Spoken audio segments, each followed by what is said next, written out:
back to the channel, or welcome to the channel if you are brand new. We are continuing our coverage of Tears of the Kingdom, and in this video in particular, we are going to go over some brand new details that we have learned thanks to people that have been playing Tears of the Kingdom early. So, of course, there is a spoiler warning with this video because some details of the game will be revealed in this video. If you are worried about story spoilers and things like that, you won't have to worry about that. This is more gameplay and a very, very new, exciting mechanic. So I am one that's kind of, trying to avoid the story spoilers, but anything that I can find out about the game that brings me more joy until I wait to play it is what we're all about here. I actually did a part 1 to this video. I will put it in the pinned comment.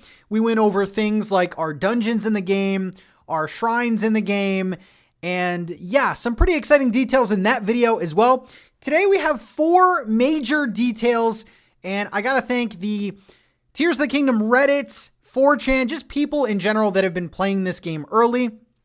I know Nintendo doesn't want to hear that, but these are some very, very exciting new details that I think you guys are going to really enjoy. So there you go. If you can't stick around, definitely give the video a like and subscribe to the channel. We are on our way to 200K.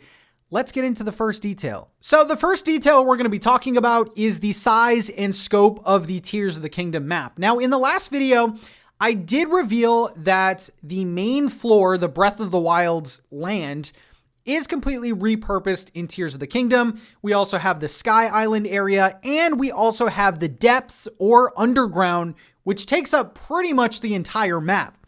Well, we have a brand new screenshot from Reddit showing this. Let's put this on the screen. This is the map icon, little screenshot of the map icon. Doesn't show the map, of course, but it does give us a good look at how big these areas are. So big, in fact, that we will be able to scroll to each layer of the map. I still can't believe this is in Tears of the Kingdom. Like, this is running on a Nintendo Switch. It's pretty baffling to think about. Some people commented in my last video how they think Nintendo did it. I think you load into the depth area, but it seems pretty seamless from what people are saying.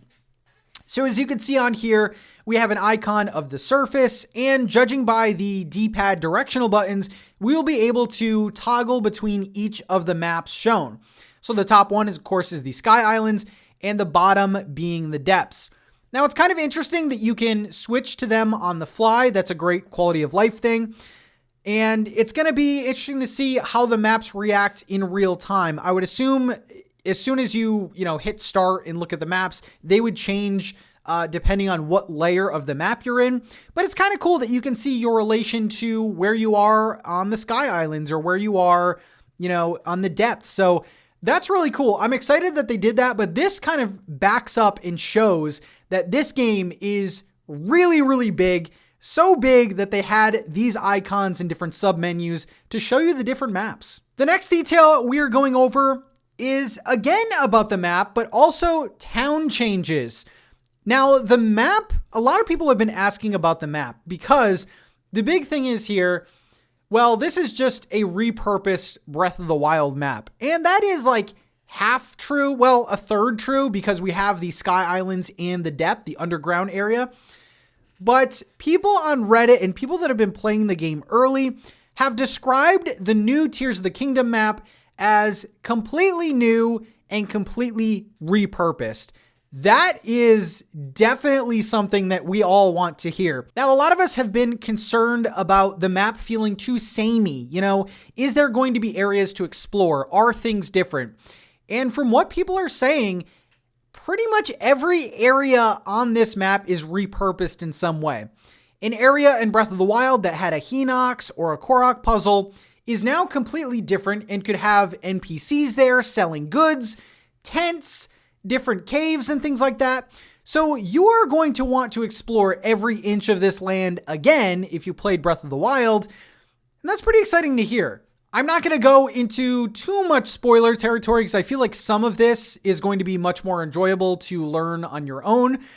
But judging by the early players of this Tears of the Kingdom, they are saying that there are at least 2 new towns in the game.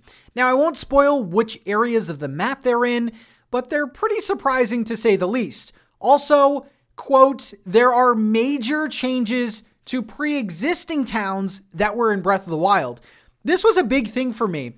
I love the towns in Breath of the Wild, and I remember when they were first revealed, we thought it was just going to be a barren wasteland, but there are a bunch of towns, of course, in Breath of the Wild, and the fact that they have, quote, major changes to them is again another reason to revisit this land. Of course, you're going to need to go to all these towns. You know, the quest and story is going to be sort of intertwined, but the fact that they have major changes is really cool. A lot of the players also detailed a sense of rebuilding Hyrule, which is pretty cool. I know from some of the early playtests that the media got to do and were invited to, there were some gameplay of like half-made buildings and signs, and there were sort of signs of rebuilding Hyrule. But the fact that there's actually evidence in the game and different areas that basically are rebuilding Hyrule with new towns and stuff, that's very exciting for players. Now, the next detail in this video is probably the biggest reveal that we've seen so far, and is something that I'm looking forward to, and has actually been a big mystery around the Zelda community. Now, in the latest trailer that Nintendo gave us, it's kind of cloudy to know what's official and what's not, but there was a shot where we were seemingly battling with Sidon. And that had a lot of people confused. A lot of people thought that that was maybe multiplayer. Could we play local multiplayer with a friend? Was this a NPC? Like, what was Sidon doing battling with us? Here we go. Giant spoiler warning. There are now companions in the game. Yeah, there's companions in the game. So how do these work? Okay. So judging by what people are saying on Reddit, you unlock them after beating their respective dungeon. Now, we said in the last video that there were 6 dungeons. Some people are saying 7 dungeons, but it looks like after you beat each dungeon, you will then get a companion that you can unlock to fight with you. That's pretty amazing. Now, another user on Reddit, and I'll put this on the screen, kind of breaks it down more. It's a bit more easier to understand. They say they are an ability you turn on, and yes, they're permanent. They'll follow you around and help you kill monsters and stuff, kind of like Skyrim, but a lot less glitchy. Since they're clones, they'll just teleport to your location if they start to get stuck on things. This is great. Now, this will go into the last detail that we're going to be talking about at the very end, but the fact that we get permanent companions, we got a hint at the last detail that this game got a lot harder. That's the last detail, but we won't get there yet. This is really cool. I like the fact that we will get companions to fight along with us, and I like how they bring Skyrim in here, because Skyrim, you can have followers and different companions, and yeah, they are very glitchy. Sometimes they won't follow you, they get stuck on things, but the fact that they'll teleport to you if they start getting stuck is amazing. Sort of like horses in Breath of the Wild, how they would kind of be left behind and you never see them again. These seem to be a little bit smarter in the fact that they'll always stick with you. It's also interesting that these are the rewards for beating the different dungeons. Usually in traditional dungeons, you get like a new item at the end, like a hook shot or bombs or something like that. And the fact that you're getting companions is pretty cool. Again, it's an ability that you can turn on. I'm assuming you can only have one companion on at a time. And this is going to add a whole new level of strategy to this game, which is very exciting. The last detail, and I kind of spoiled this already, was the difficulty of this game. Now, it's consistent across the board, the people who have played this game already. It is much more difficult than Breath of the Wild, which is a good thing, I think. Now, I do have some more details about enemies, but I will go into that in a second. The difficulty of this game, people have said, has gone up dramatically. Not to the point where it's Dark Souls, but to the point where it's going to offer you a lot of challenge. Now, there isn't confirmation of Master Mode in the game. It could be something that you unlock once you beat it, or it could be added in later as DLC, sort of like Breath of the Wild. But the overall difficulty of this game has increased via enemies, via puzzles, dungeons, even the beginning area akin to the Great Plateau in Breath of the Wild has gotten much more difficult. We also have news on the enemies, and drum roll please, Guardians seem to be missing from Tears of the Kingdom. This would make sense considering this game is in the future, and I don't really know how to feel about this. I kind of like the fact that Guardians kind of hold their own place in Breath of the Wild. You know, Breath of the Wild will always go down as having Guardians nightmare fuel. But I gotta say, my recent playthrough of Breath of the Wild has made me appreciate Guardians even more.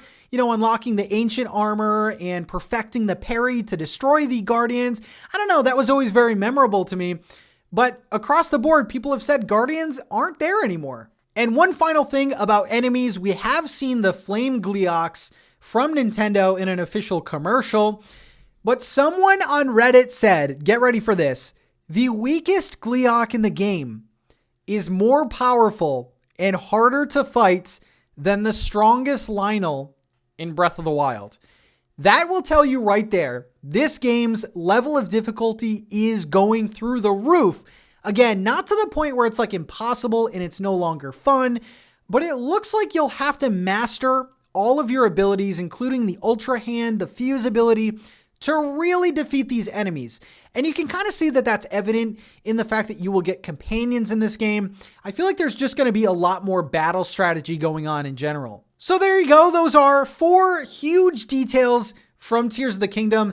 Again, I don't think these are crazy spoilers. The companion one is probably the biggest spoiler because that is the reward for, you know, beating the different dungeons. But I could not be more excited about this game. The level of difficulty going up, the fact that the map is going to be repurposed and changed. We have the new map icons giving us a better look at the different layers. And the fact that there's brand new towns and the existing towns are updated. This is all sounding fantastic. Let me know your thoughts in the comment section below, and I will see you in the very next video. Peace out, everyone.